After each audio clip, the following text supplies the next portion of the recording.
Тийм яг түрүүн цагдаагийн газрын дарагч гэсэн бас ярьж исэн. Энэ нөгөө 500 м-тэй холбоотой хуулийн заалт маань хэрэгжихгүй байгаа. Тийм учраас энэ хуулиараа шийдэх ёстой асуудал маань хаан татаж болох уу, хэн татаж болох уу, хэн худалдаж авч болох вэ гэдэг асуудлыг шийдэх ёстой байсан гэж хараад байгаа байхгүй. Тэр утгаараа энэ хүний оролцоог нь басгачих, лангуун дорн зардгаа болиулчих. Тэр дэлгүүр дотор нь вендинг машин байг өөрийнхөө картаараа бид нар ч одоо нуцаа хүртэл хүн нээж болдгоо шүү дээ. Яг тэр шиг энэ технологийн энэ хөгжлийг энэ ашиглаад зөвхөн насанд хүрсэн хүн худалдаа авалт хийж болдог. Энэ технологиг энэ хуулийн төсөлд нь суулгаад өгөөч гэдэг байдлаар л яриад байгаа, санал оруулаад байгаа. Тэгээ энэ утгаараа ахаад энэ саналаа бол ахаад оруулах гэж үзнэ.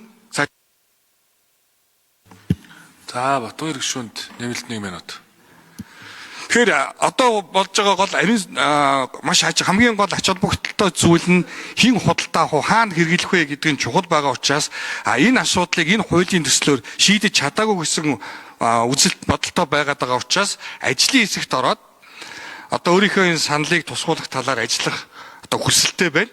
Тэгэхээр ажлын хэсэг байгуул хэрвээ энэ хуулийг одоо хилцхэн зүйтэйгээд орлогын дэмжээд ажлын хэсэг байгуулах юм бол намайг энэ ажлын хэсэгт оруулж өгнө гэсэн энэ хүсэлтэй хад байсаар хэл. За баярлалаа. Өнөөдрийн энэ чуулган бол их ажил хэрэг чуулган болж ш. Олон ургалж үзлээ, уралдуулж. Номин Жимэг гишүүн нэмэлт хариулт өгнө.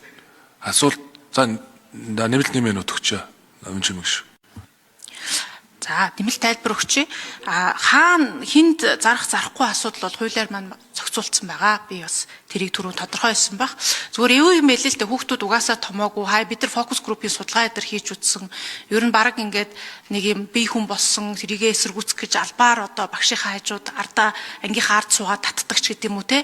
Эсвэл баг дэлгүүрт очоод хуурамч Монголиагийн ID үзүүлж агаад тамхи авчаад намайг харж гин үү, намайг 21-тэйгээ итгээ тамхи өчлөөштэй гэдэг тийм юмнууд бол гарч байгаа.